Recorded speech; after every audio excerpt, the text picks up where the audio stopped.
The year 451 AD dawned with a palpable sense of dread across Western Europe. Attila the Hun, the scourge of God, had turned his gaze from the ravaged Eastern Empire towards the heart of Gaul. His vast army, a terrifying conglomeration of Hunnic horsemen and subjugated Germanic tribes, crossed the Rhine near the confluence with the Neckar. The initial invasion was a whirlwind of destruction, leaving a trail of smoldering ruins in its wake. The city of Metz was one of the first to fall, its citizens mercilessly slaughtered and its buildings put to the torch. From there, the Hunnic tide swept across northern Gaul, sacking cities like Reims and Tongeren. Panic spread like wildfire as refugees fled before the seemingly invincible horde. Attila's ultimate objective was the strategic city of Aurelianum, modern-day Orléans. Its capture would give him a vital crossing over the Loire River, opening the path to conquer the Visigothic kingdom in the south. The city's defenders, led by Bishop Annianus, prepared for desperate siege, their hopes dwindling with each passing day. In this hour of crisis, one man stood as the last bastion of the Western Roman Empire, Flavius Aetius. Aetius, a brilliant strategist and diplomat, understood that Rome could not face the Huns alone. He embarked on a difficult diplomatic mission to forge an unprecedented alliance. His greatest challenge was persuading the Visigothic king, Theodoric I, to join forces. The Visigoths were traditional enemies of Rome, having sacked the city itself decades earlier. Theodoric was old, proud, and deeply suspicious of Roman intentions. Aetius, however, was persuasive, arguing that Attila's victory would mean the enslavement of all peoples in Gaul, Goth and Roman alike. He painted a vivid picture of a future under the Hunnic yoke. Reluctantly, Theodoric recognized the existential threat and agreed to the alliance.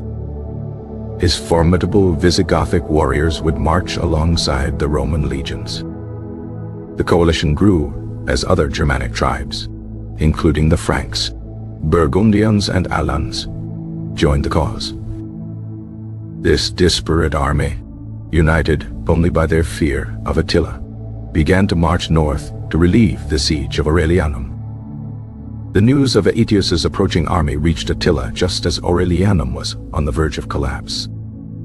Frustrated, Attila abandoned the siege, knowing he could not fight a pitched battle with his back to a fortified city.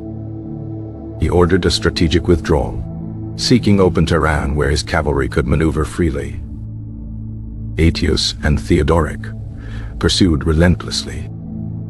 Preliminary skirmish erupted when the pursuing Frankish vanguard caught Attila's Gepid rearguard, resulting in a bloody clash that left thousands dead. The main confrontation was now inevitable. Attila chose his ground carefully.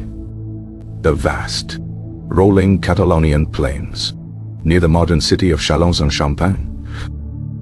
The landscape was dominated by a single, long ridge that rose from the plain. Both commanders immediately recognized its tactical importance. Control of the high ground would offer a decisive advantage. On the morning of June 20th, 451 AD, the two massive armies deployed for battle. The air was thick with tension, and the dust kicked up by tens of thousands of soldiers. Attila, seeking counsel from his shamans, received a grim prophecy. The Huns would be defeated, but an enemy king would fall. Taking this as a sign that Theodoric would be killed, Attila decided to risk battle, hoping the loss of their king would shatter the enemy coalition.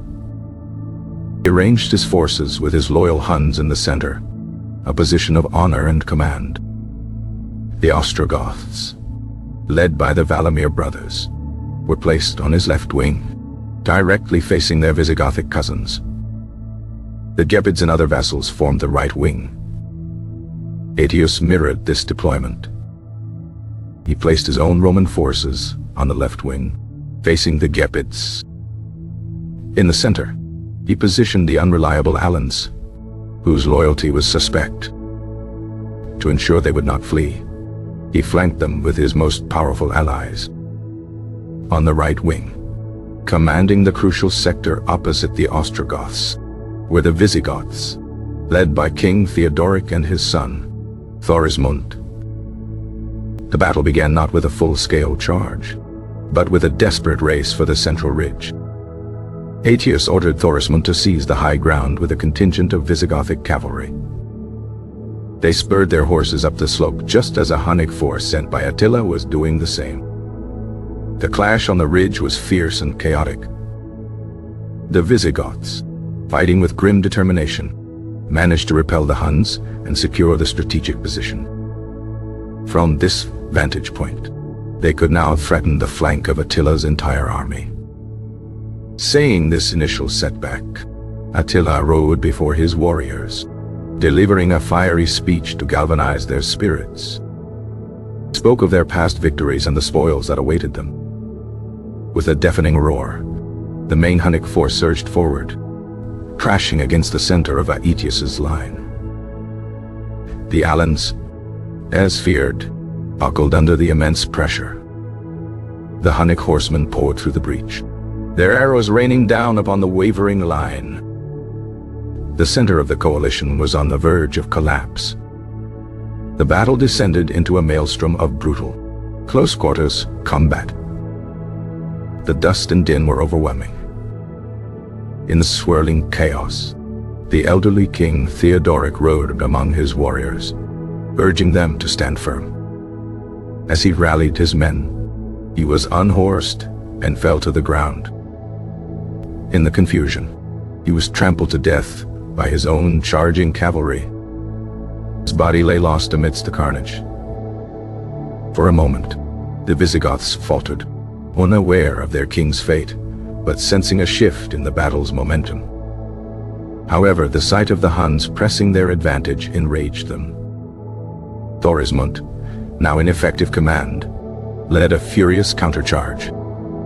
The Visigoths, screaming for vengeance, slammed into the Ostrogothic wing with unstoppable force.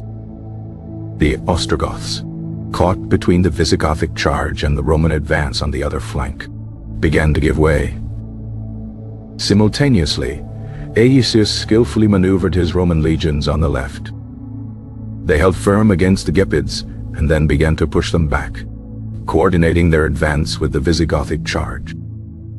The Hunnic army, which had seemed on the brink of victory, now found itself assailed from both flanks.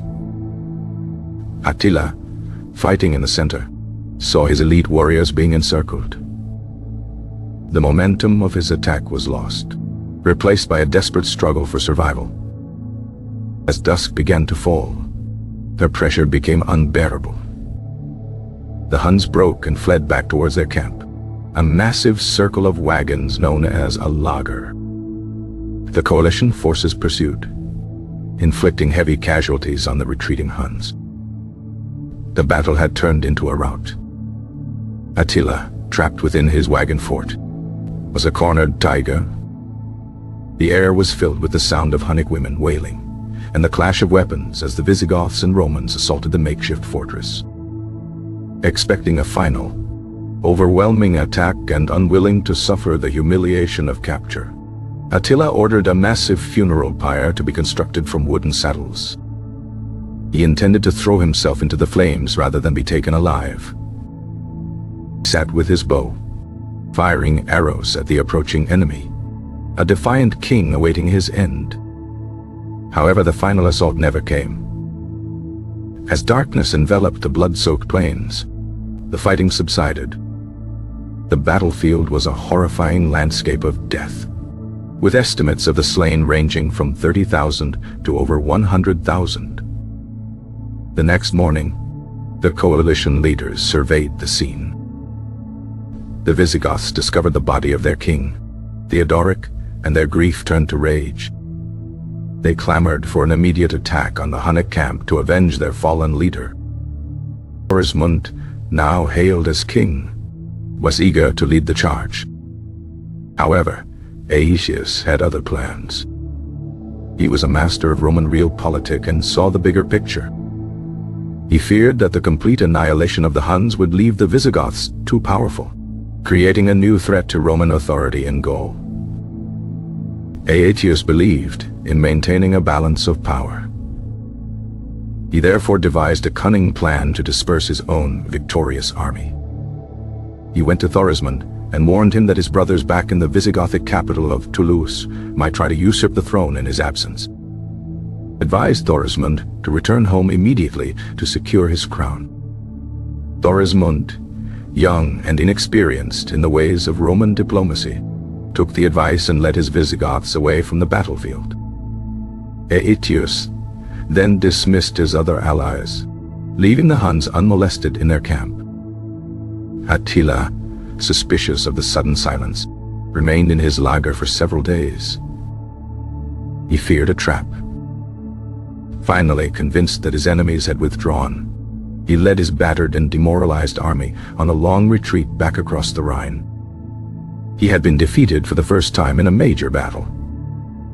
His aura of invincibility was shattered.